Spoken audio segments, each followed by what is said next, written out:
जय श्री राम। आपके अपने चैनल धर्म साधना में आप सभी भक्तों का बहुत बहुत स्वागत है। भगवान श्री राम की कृपा सदैव आप और आपके समस्त परिवार पर बनी रहे। 22 जनवरी 2024 सोमवार का दिन।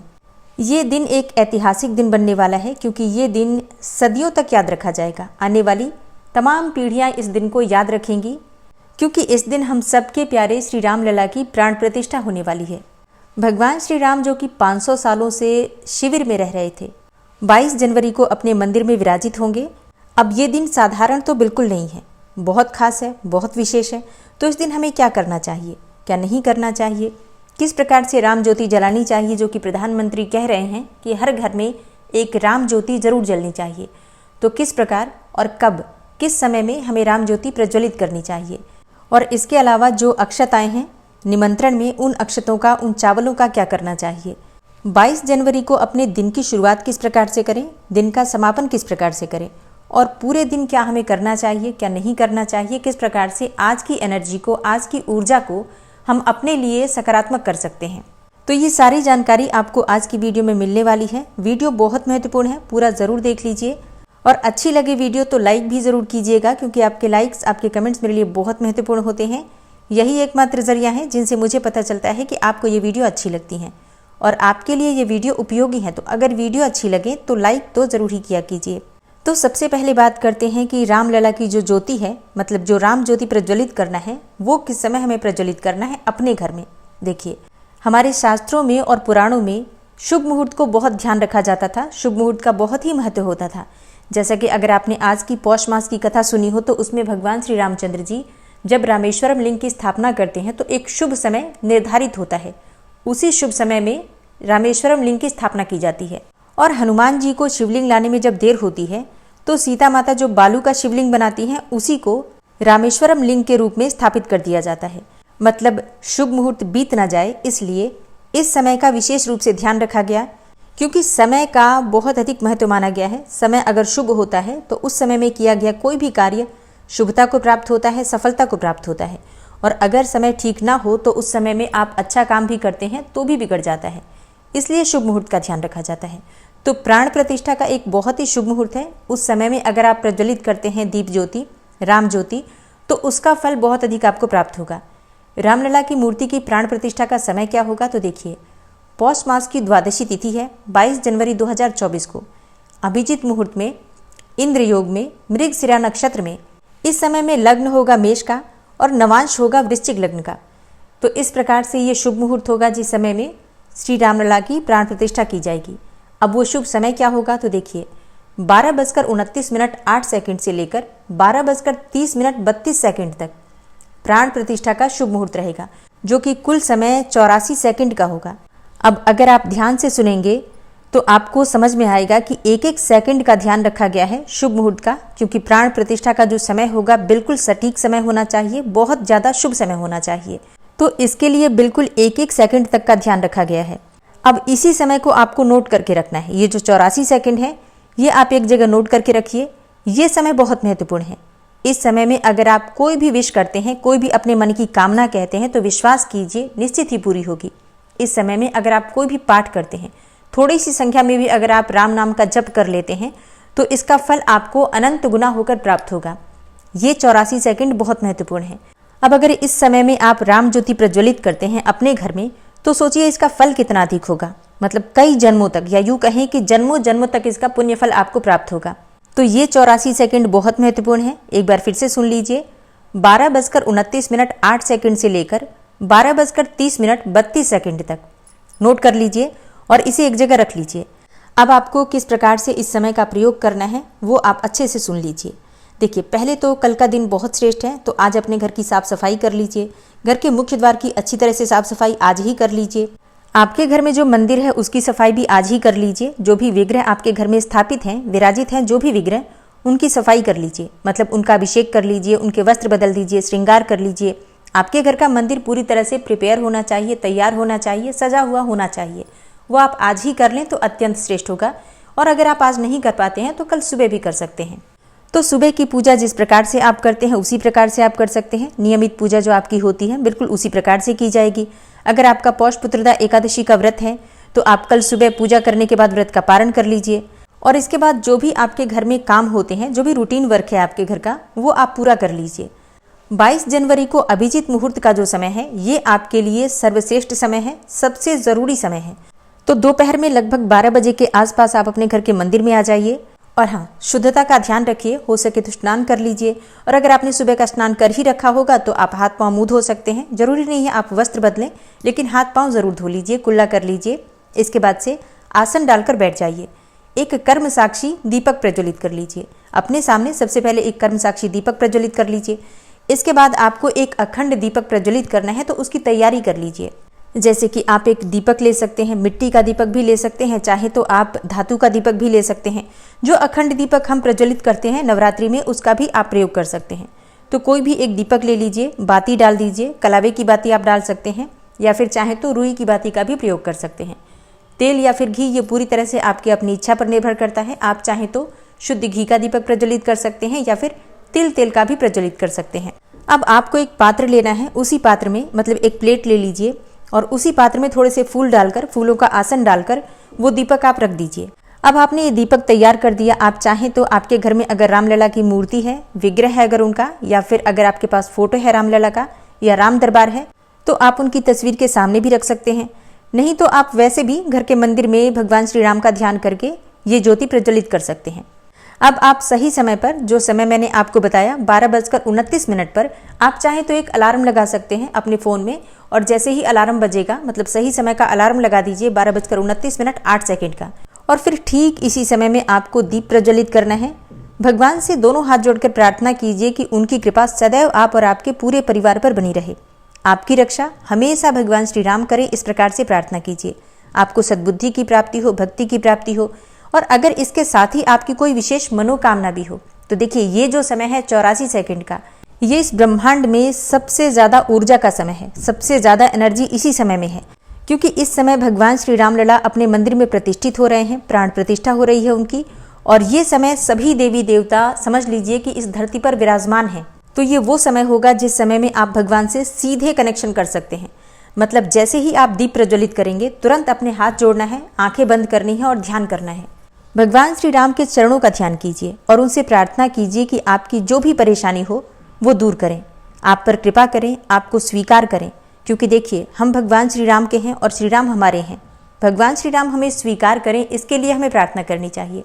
तो आप इस 84 सेकंड में भगवान से जुड़ने का प्रयास कीजिए, उनके चरणों का ध्यान कीजिए, आंखें बंद कीजिए और उनसे प्रार्थना कीजिए कि हे जगत के पालनहार श्री राम, आप हमारी रक्षा कीजिए, हमें अपनी शरण में रखिए। इस प्रकार से आप प्रार्थना कीजिए। देखिए, मन की कामना तो मैं इसलिए कह रही हूँ कि बहुत सारे लोग हैं जो कि अनंत प्रकार के दुखों से दुखी हैं। उनके लिए उनके मन की कामना पूरी होना अत्यंत आवश्यक है। तो आप अपनी मन की कामना कह सकते हैं। लेकिन वैसे ये समय मन की कामना कहने का नहीं है, यह तो सीधा भगवान से जुड़ने का समय है। माध्यम हम उनके चरणों का रखते हैं। उनके चरणों का ध्यान कीजिए और ध्यान के द्वारा उनसे जुड़ने का प्रयास कीजिए।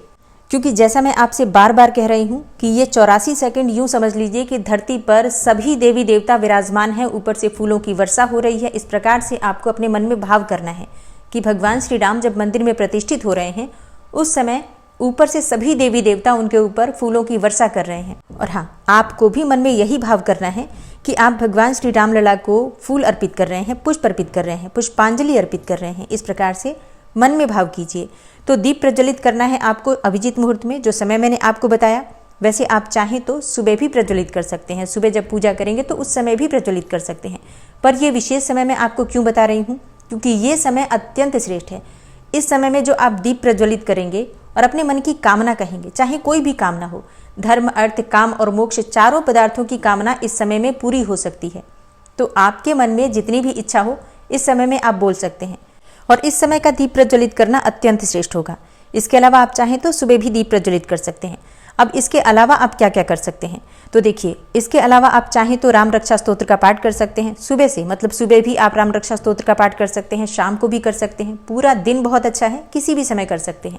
इसी प्रकार से आप पूजा आराधना, ये आप किसी भी समय कर सकते हैं। कोई भी पूजा करते हैं, मंत्र जप करते हैं, तो आज का दिन अत्यंत श्रेष्ठ है। उसका लाभ आपको कई गुना होकर प्राप्त होगा। वैसे तो जगह जगह मंदिरों में भी सुंदरकांड के पाठ हो रहे हैं, अखंड रामायण के पाठ हो रहे हैं, लेकिन आपको अपने घर में भी सुंदरकांड का पाठ करना चाहिए। या फिर आप चाहें तो श्री रामचरितमानस का पाठ कर सकते हैं। और इसके अलावा विष्णु सहस्त्रनाम का पाठ भी आप कर सकते हैं। मतलब देखिए, भगवान श्री राम का ध्यान करना है, नाम जप करना है। मतलब अगर आप कुछ नहीं कर पा रहे हैं या फिर अगर आप थोड़े समय तक बैठकर सुंदरकांड का पाठ करते हैं, रामचरितमानस का पाठ कर सकते हैं, तो बाकी के समय में राम राम राम राम इस प्रकार से नाम जप कीजिए। मतलब सांसों के साथ ही समझ लीजिए कि माला चल रही है राम की, राम राम सांसों के साथ ही पिरो लीजिए और फिर आप पूरे दिन मानसिक जप में लगे रहिए। और अब बात करें कि भगवान श्री राम को भोग क्या लगाना है। देखिए, आज घर में मीठा ज़रूर बनना चाहिए।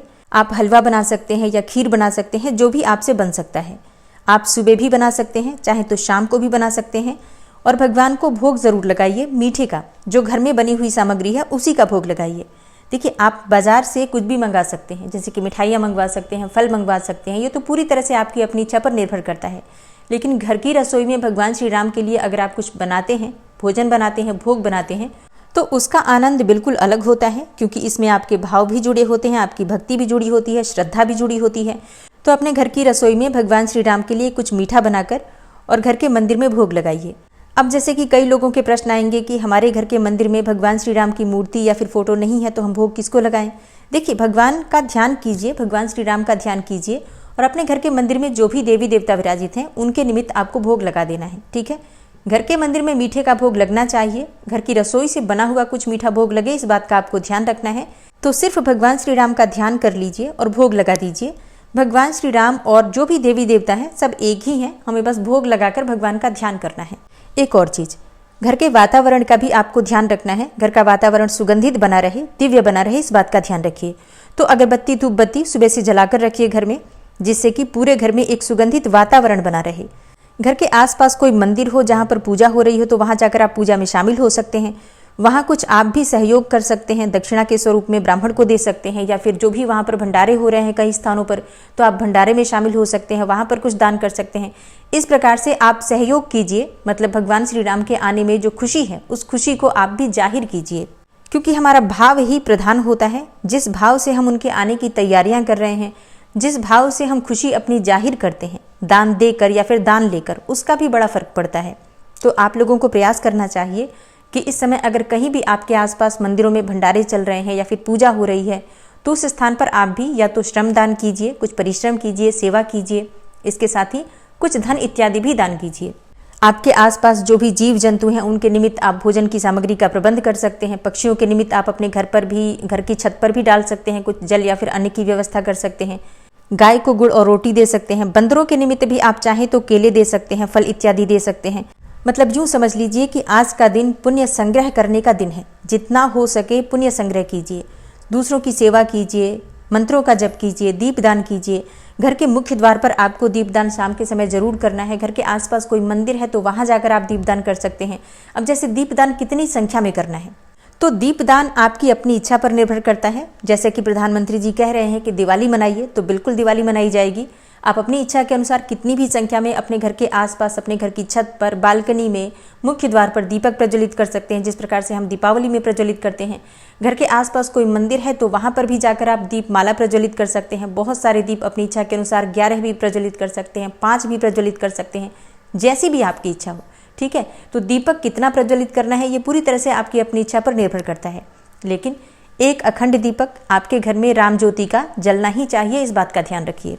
और अब बात करें कि आपके घर में जो निमंत्रण के साथ एक अक्षत का पैकेट आया हुआ है, छोटा सा एक पाउच है जिसमें कि कुछ अक्षत हैं, पीले अक्षत हैं, आपको भी मिले होंगे। तो उस अक्षत का क्या करना है? देखिए, बहुत पवित्र है ये, क्योंकि पूजित अक्षत हैं ये, वहाँ पर इस अक्षत की पूजा हुई है, फिर ये घरों में बांटे गए हैं। तो अब इस अक्षत को आप क्या करेंगे? देखिए, थोड़े से अक्षत आपको अपने घर के धन रखने के स्थान पर रखना है। जहाँ पर भी आप धन इत्यादि रखते हैं, संचित करते हैं धन, उस स्थान पर आपको थोड़े से अक्षत रखने हैं। एक कपड़े में बांधकर, पीले कपड़े में या फिर सफ़ेद कपड़े में बांधकर, श्रद्धा से पूरे सकारात्मक भाव के साथ आपको अपने घर की तिजोरी में रखना है। और ये मन में भाव रखना है कि भगवान श्री राम की कृपा से आपकी तिजोरी हमेशा भरी रहेगी। इस प्रकार से भाव करके आप अपने घर की तिजोरी में रख सकते हैं। और इसमें से थोड़े से चावल आप अपने घर की रसोई में रख दीजिए। लेकिन हाँ, रसोई में जो आप रखेंगे, जैसे चावल के कंटेनर में अगर आप डाल देते हैं, फिर ये चावल आप अपने घर में बना सकते हैं, खाने के लिए प्रयोग कर सकते हैं। लेकिन आपको यहाँ ध्यान रखना पड़ेगा, अगर आपके घर में लहसुन प्याज बनता है तो आप इस चावल का प्रयोग प्रतिदिन खाने में नहीं कर सकते हैं। मतलब लहसुन प्याज की सब्जी के साथ आप चावल कैसे खा सकते हैं, जो कि प्रसादी चावल है। तो ऐसे में आप चाहें तो एक छोटा सा कलश ले लीजिए, मिट्टी का या फिर पीतल का, या फिर आप चाहें तो स्टील का भी ले सकते हैं। मतलब एक लोटा सा समझ लीजिए। उसी लोटे में ये चावल रख दीजिए और अब उस लोटे को दूसरे चावल से भर दीजिए। समझ लीजिए कि आपने एक अन्नपूर्णा माँ का कलश तैयार कर लिया। अब इस कलश को, ये जो चावल का पात्र आप तैयार करते हैं, अपने घर की रसोई में रख दीजिए। एक स्थान पर कहीं पर भी रख दीजिए। और फिर जब कभी आप शुद्ध और सात्विक भोजन बनाते हैं या फिर कभी खीर बनाते हैं तो उसमें आप इस चावल का प्रयोग कर सकते हैं। 2-2, 4-4 दाने चावल डालकर आप कभी खीर में अगर प्रयोग करते हैं तो बहुत लंबे समय तक ये चावल चलेगा और भगवान श्री राम का आशीर्वाद हमेशा आपके साथ बना रहेगा। तो इस प्रकार से आप इस चावल का प्रयोग कर सकते हैं। देखिए, ये चावल अलग अलग तरीके से लोग प्रयोग कर रहे हैं। जिस प्रकार से मैं इस चावल का प्रयोग कर रही हूँ वो मैंने आपको बता दिया। बाकी आप अगर कुछ सोच पाते हैं इस चावल का और क्या क्या करना है तो बिल्कुल आप अपने तरीके से इस चावल का प्रयोग कर सकते हैं। बस इतना ध्यान रखिए कि घर में ये चावल, ये अक्षत सुरक्षित रहे। ठीक है, तो इस बात का ध्यान रखना है। एकदम से इस चावल को फेंकना नहीं है और ना ही एक ही दिन में इसको बनाकर और आप सेवन कर लें, खा लें, ये भी नहीं करना है। मतलब कुछ समय तक आपके घर में ये संचित रहे चावल, इस बात का ध्यान रखिए। तो 22 जनवरी बहुत विशेष है। इस दिन आपको विशेष रूप से इन सभी बातों का ध्यान रखना है। इसके अलावा कुछ कार्य ऐसे भी हैं जो आपको नहीं करना है, जैसे कि इस दिन घर में कलह क्लेश नहीं होना चाहिए। किसी भी प्रकार से वाद विवाद ना हो, इस बात का ध्यान रखिए। दूसरी चीज, घर में लहसुन, प्याज, मांस, मदिरा का सेवन अगर ना किया जाए तो ज़्यादा श्रेष्ठ होगा। किसी की निंदा, किसी की चुगली आज तो कम से कम बिल्कुल नहीं करना है। इस बात का भी आपको ध्यान रखना है, क्योंकि शास्त्रों में जो 10 महापाप वर्णित किए गए हैं उसमें से चौथा जो महापाप है वो दूसरों की निंदा, दूसरों की चुगली करना है। तो ये महापाप आज तो कम से कम आपको ध्यान से नहीं करना है। इसलिए पूरा दिन भगवान श्री राम की सेवा में समर्पित रहिए। भजन कीर्तन कीजिए, ध्यान कीजिए, नाम का पाठ कीजिए, नाम का जप कीजिए, जितना हो सके शुभ कार्य कीजिए। उम्मीद करती हूँ ये वीडियो आपके लिए उपयोगी होगी। और हाँ, वीडियो थोड़ी लंबी हो गई है, लेकिन ये विषय इतना महत्वपूर्ण था कि इस विषय पर बात करना अत्यंत आवश्यक था।